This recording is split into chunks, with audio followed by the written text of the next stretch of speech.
Why include concept and feasibility in the procurement guide? Well, because if the business case is wrong, then lots of expensive changes are going to occur later on. Yeah. So if you're under EU procurement rules and your PIN notice and early stuff is wrong, then you have to go back to the beginning. That can set a project back 6 months, a year. There is research which says that a change introduced during a contract costs, this is in construction, costs 3 times as much as if it was in the original contract. Yeah. And so, because and roughly 2/3 of that is delay and disruption. Yeah. Okay. So 1/3 is what it would have cost you originally. 2/3 is the disruption, the loss of productivity is working out of sequence, we've got to rework, etc. Delay is the effect on the path. Yeah. So if this bit's wrong, you as a downstream project manager have to contend with it. The proverbial, yeah. And as I said, with concept and feasibility, how can you assess the feasibility if you're not there? So that's just the diagram there, taken from the guide. I think I've broken copyright, putting it in the slides, but I think I'll do that. Saying that, common diagram, yeah. People accept that. Secondly, oh yeah, so two quotes. That's from ages ago, when I did my postdoc research. Have people heard of Warren Buffett? Yeah, he could work 100 billion pounds self-made if he hadn't given 30 billion away to charity today, apparently. So, and his little one of his little phrase is it's impossible to unsign a contract, so do a little thinking before you sign it. Yeah, which is such a nice, nice succinct summary, yeah. And you know, I do get involved in disputes, but I just bemoan the amount of people are willing to spend on not just resolving disputes, but all the problems over which they're fighting. When a little bit of thought up front would have saved, 90% of that. Yeah. So they see this is disputes are a cost. Getting it right in the first place is an investment. So other reasons why include concept and feasibility. As I said before, when a large portion is going to be contracted out, and often fairly early on a large portion is going to be contracted out, is how can you assess it, the feasibility, if you haven't got the people with the expertise. So that's not just project management and procurement, people who know the market, it's engineers, etc. and so on, stakeholders. But it is project management. And because there's an increasing trend to contract at or near the business case level. Yeah. So the little link there, which might work in the PDFs, which some of you have got in the original form, is actually to a link which I did in the coal mining sector. Yeah. And that was for a project. Basically, this very briefly. This was a coal mine, which was, and James being from Australia will appreciate this, the A end of nowhere, yeah, New Zealand. But even by New Zealand standards, it was on the South Island, on the remote west coast, up a mountain. And what was unique about it, and this basically was it was the largest coal mine in New Zealand. And shall we say it had some unique qualities in terms of very low sulfur, which made it ideal for steel making, apparently. But it was more than halfway up the mountain on the west coast. That meant that it had a hell of a lot of rainfall, 4 times the Lake District. Yeah, so they had to put in a lot of drainage. Being up a mountain, there's a lot of infrastructure which had to be put in to get the coal out. It was right next to a national parks, and the Kiwis take their national parks seriously. So there was an awful lot of remediation which needed to be done once they moved through an area. And one of the problems was that people were too busy getting the coal out to do it. So the Director of Strategy and Risk was just seeing the liabilities going up and up and up. Okay. And the other thing about coal was that basically the community depended upon this mine. And if they mined all the best coal and just put it on a train, they wouldn't get paid any extra, but the mine had a life of 5 to 10 years. Whereas if they mixed it with a lower quality coal then it would have a life of 15 to 25 years. So those were the unique challenges, but it was underperforming. So they tried getting in consultants, they tried bringing people from Australia who worked in other mines and just plonking individuals in, and it hadn't worked. What they wanted to do was improve the performance of it across the board, environmentally, quality of the coal just being above what was necessary to satisfy criteria, all that sort of stuff, community relations, because despite it being absolutely essential to the local economy, people objected to it some on environmental grounds, etc., things like that. They basically got staff and systems from an Australian miner, who ran these mega ones in. They paid the staff rates, but the money was in achieving the success criteria for the outcomes. Yeah, that's what they get rewarded. They were basically set on an annual basis, and the money, which partially reflected the return on capital the Australian miners would get from them running a mine. Yeah, so pretty large. Yeah, that was where the money was. So what were we procuring on? Were we procuring on bodies? Well, sort of. Well, the money was going out for achieving the business level objectives for that mine. Okay.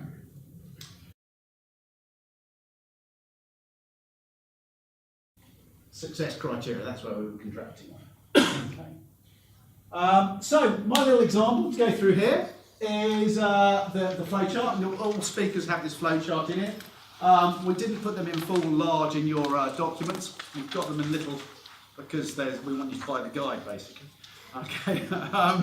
So if I go over here and walk through it. So the example I'm going to give is from Connect Plus. Connect Plus are under PFI for the M25 motorway. They basically paid over the 30-year duration a fair amount at the start to upgrade it, which is passed, then goes down, and then it goes up like that. But the spend for it is level. They've basically got £40 million to spend a year on maintaining, not improving, because that's Highways England funded, maintaining the M25. And that's the financial model. They started up, they stabilised it, they got fairly conventional frameworks in place, they put a lot of effort into making them collaborative. But the big problem they had was that actually at today's prices, they really needed to be spending £45–50 million on maintaining the motorway, when the budget only allowed 40 million. Right, so, if I go through it, the inputs, the identified need or opportunity. Well, the existing framework was coming to the end, so they needed something to replace it. The need was, we're basically going to run out of money. Or we're not going to do enough maintenance and start getting service points deducted, which means we won't get as much money. And that may even be that we're kicked off it towards the end, and all the money, the way the deal was structured, is the money's at the end. They don't make the profit until the money's at the end. So they had to do something different.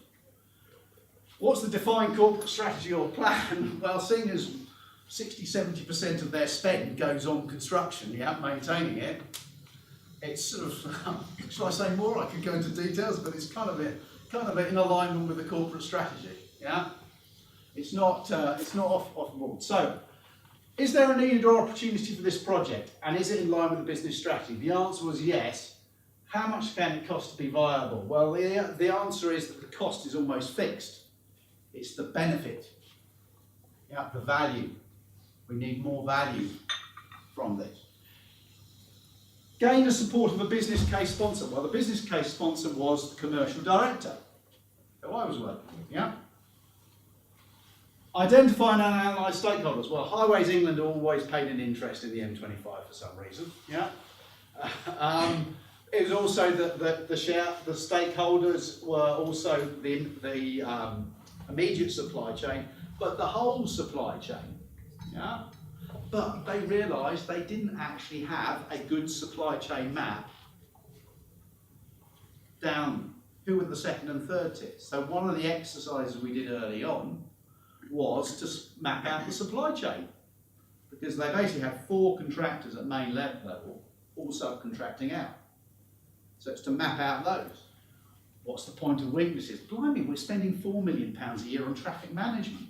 but each contractor does it differently because they have 4 contractors. Each one does it differently under different arrangements, different rates, etc. and so on. So that was just an example of, ooh, yeah.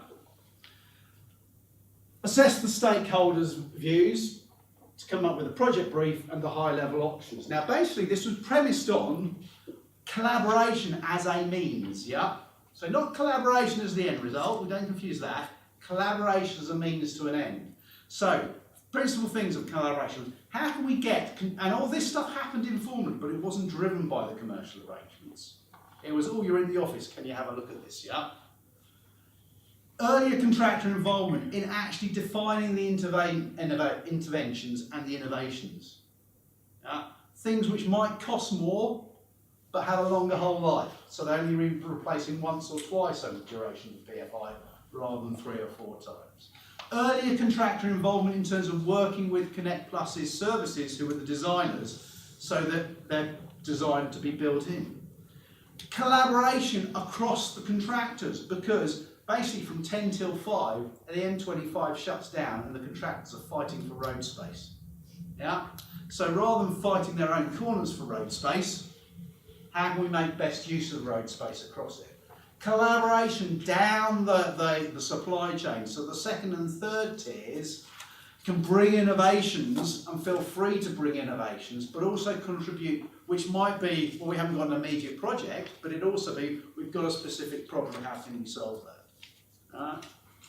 So if they could get 5% year on year for 5 years, then the problem's solved, yeah? If you do the math in terms of their budget. But assess, so we came up with a number of outline options, different contracting strategies, different ideas. Draft and develop the project scope, what we were going to do, what we thought we were going to do. There was a budget, there was a programme to place in it, we had some contingency things. It was a reasonably generous budget, to be honest. And as a result of that, refine it. Is this a medium to major project for a sponsoring organisation? It's kind of crucial, yeah. So did we need to appoint a project board? Well, actually the project board was the board of directors, yeah? So we didn't need to define it. Chris was still the main person in charge. And then determine the governance arrangements. Well, every board, this was on the discussion, so every month or 2 months we'd have to prepare some big pictures for the board, because you know what boards are like, they struggle with reports, it's got to be 2 pages, and the more pretty pictures the better. So we did that. And what we came up with, I could go into lots of detail, but basically we came up with a contract strategy, we came up, or you could find within, as we developed it, all of this stuff. And we basically spent probably, might be not quite 6 months, but getting on for 6 months, just thinking through, talking. Oh, one thing I didn't mention in terms of stakeholders, we had a big day in London where we got 150 stakeholders. So Highways England, local councils, supply chain actually in a room, and got them to thrash out and bounce ideas off them. What do you think about this, etc. But it basically took about 6 months for us to come up with what's the business case, or develop the business case and the high level options. And that's sort of fed into contract strategy and so on. This is almost a microcosm of up to the select provider bit, or up to and including. But the detail is done in those. But you've got to have an idea of that to assess the feasibility. So, a few comments on that. I've just put in these slides. You've got to know what's in, what's out, this project scope statement. For us, there's basically 2 contractors for pavements, tarmac, relaying stuff. 2 are general civils. It's very easy under the NEC framework contract, although we virtually expanded it massively. But there's a scope document. This is the scope of the stuff you're going to do in it. Yeah? So we had to define that and update it. Question to you though, it's here. Given what's happened so far, how long have we got, Remy? 9 minutes, right, okay. Right. How would a project you have been or are involved in benefit from your involvement in the concept and feasibility? So have been or are, could be current. Or how did, or how has, a project you've been involved in, where you were involved in the concept and feasibility, benefited from your involvement? So you know if it's a good discussion, because if you say it quiet and people carry on discussing it, you know they're having fun. Whereas if you say, okay, time to come back and just go, you go, all right, it's time up. Any review comments? Really good examples from the floor. Oh yeah. I got maybe an anti-example. We're government funded, so what happens is we don't necessarily get to define a business case and go and then seek the funding. We get money dropped on us from base and are often told you've got 18 months to procure something that actually probably takes 2 years to procure. Yeah. So I don't know how it would fit in. I mean, we would like to be able to have a stack of predefined business cases to just pull out of the drawer. Obviously that requires a lot of foresight. Yeah. Yeah. It's just something I thought was interesting. It's not necessarily an answer to the question. Yeah, but it is interesting. Actually, most people's learning come from when something doesn't work, because we psychologically we hurt far more when from pain. We learn far more from pain than from gain or shiny balls, and likewise we're motivated. But yeah, I'll give you an instance from one which had elements of a poor business case. It was for a £2.5 billion government procurement, which I got involved in, and it actually was praised by the National Audit Office for a model of how to select providers for complex projects where collaboration was needed. The providers, because there's an element of continuous assessment where we effectively forced them to go around the world collecting best practice from their businesses which could be applied to this project. They actually said, one of them said it was the only procurement they've been involved in which added value to their business. The problem was that it was in the defence sector, and at the time the government was at war, at the start was at war with a company which used to have British and aerospace in its name, right? So the team leader was basically told, you can have anybody you want except this company, yeah? So the pre-QQ down selected, they weren't there, ran this process, delivered on time, etc. Team leader went up and said, I've got this, we're really happy that they're the best people, they understand our project, confident we can work with them, da-da-da-da-da-da. So the government said, why aren't BAE the, because the politics, we're now friends with them, you know, the politics have changed. But you know, okay, that's not strictly business case, but it's that whole business environment completely cocked it up, basically. Right. Any questions before we finish? We agreed that clearly we all need to be involved a lot earlier. Good. But what we were discussing actually was to say, well, when we get to the stage where we're not involved and you get to a project as a consultant or as any other position and you're brought in, post all of this being set up, and you look at those contracts and you think, this is never going to work. Yeah. How and when do you say to your client, you've got a real problem? I would say, well, it comes down to the integrity versus you've got to earn a living. Yeah. Now I'm fortunate that I'm as a self-employed person who does employ. I can say that, but I know that when I've been working through other organisations and I know if they've won it and everything like that, that's a lot harder question, because you're going, basically, do I basically say we can't deliver this because everything up to now is kaput, and therefore potentially we're out of a contract? It's a moral dilemma with tact, diplomacy, but too much tact, too much diplomacy means that the message doesn't get through. Too much bluntness, shoot the messenger. So, yeah.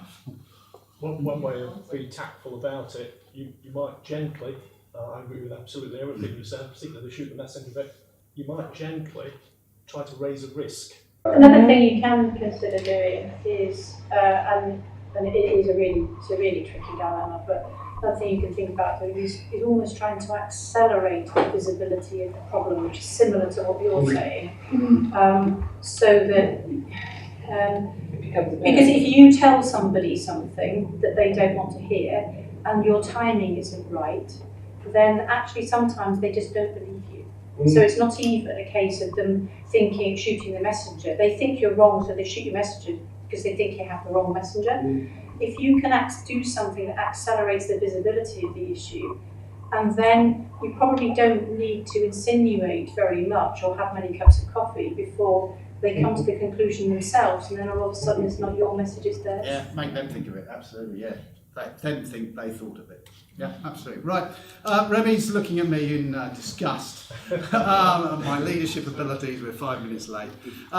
Break is back there. We're back on at 10 past, so we've got quarter of an hour.